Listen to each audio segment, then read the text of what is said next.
मित्रों, जैसा कि हम सभी जानते हैं कि आज विश्व पर्यावरण दिवस यानी कि वर्ल्ड एनवायरनमेंट डे है।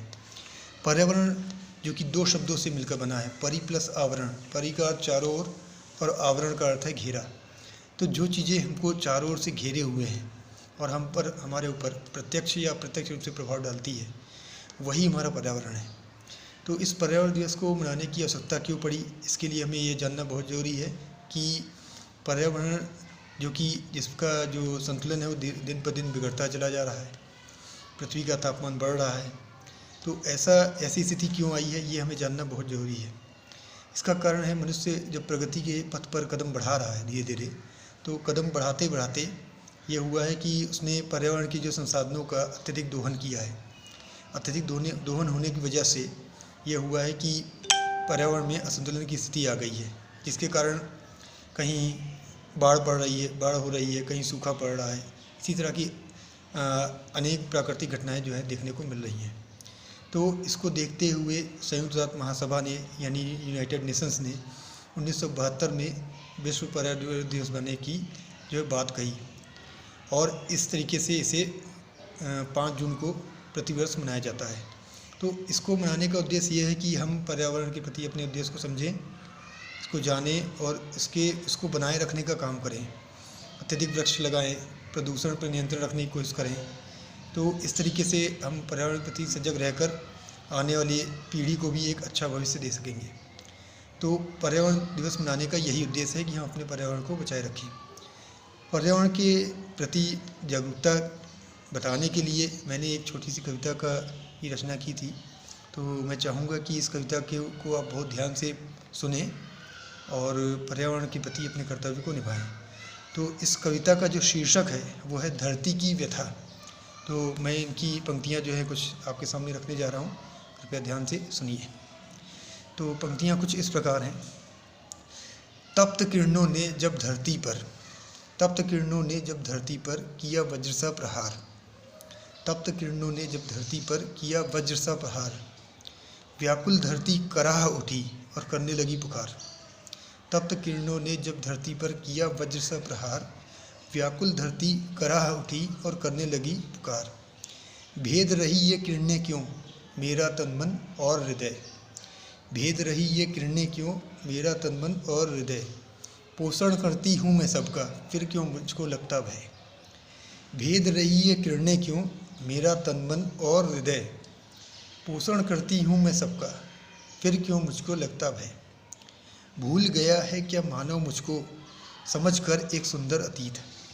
भूल गया है क्या मानव मुझको समझकर सुंदर अतीत। व्यस्त है धनोपार्जन में तोड़कर प्रकृति की रीत। भूल गया क्या मानव मुझको समझकर सुंदर रीत अतीत। व्यस्त है धनोपार्जन में तोड़कर प्रकृति की रीत। वृक्ष कर्तन और निर्माण चला रहे मुझ पर बाण। वृक्ष कर्तन और निर्माण चला रहे मुझ पर बाण। कष्ट सह पोषण करती रही पर निकल रहे अब मेरे प्राण। वृक्ष कर्तन और निर्माण चला रहे मुझ पर बाण। कष्ट सह पोषण करती रही पर निकल रहे अब मेरे प्राण। सुन व्यथा धरती की तभी चली सुंदर बयार। सुन व्यथा धरती की तभी चली सुंदर बयार। झूमता फिर आया सावन करने धरती का श्रृंगार। सुन व्यथा धरती की तभी चली सुंदर बयार। झूमता फिर आया सावन करने धरती का श्रृंगार।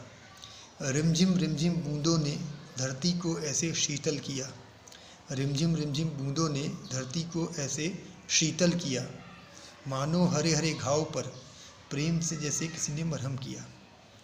रिमझिम रिमझिम बूंदों ने धरती को ऐसे शीतल किया, मानो हरे हरे घाव पर प्रेम से जैसे किसी ने मरहम किया।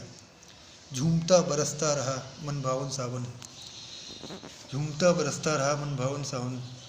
गिरती हुई बूंदों ने किया धरती को पावन। झूमता बरसता रहा मन भावन सावन। गिरती हुई बूंदों ने किया धरती को पावन। धरती के कष्ट को सावन ने भी महसूस किया। धरती के कष्ट को सावन ने भी महसूस किया। स्वार्थी मानव धरती पर, स्वार्थी मानव धरती पर यह उच्च स्वर में उद्घोष किया। धरती के कष्ट को सावन ने भी महसूस किया। स्वार्थी मानव धरती पर यह उच्च स्वर में उद्घोष किया। प्रकृति में है निरंतर निस्वार्थ भावना का संचार।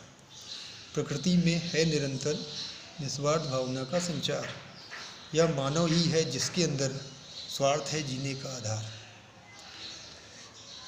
प्रकृति में है निरंतर निस्वार्थ भावना का संचार। यह मानव ही है जिसके अंदर है स्वार्थ जीने का आधार। है यदि ऐसा तो इस सूरत को बदलना होगा।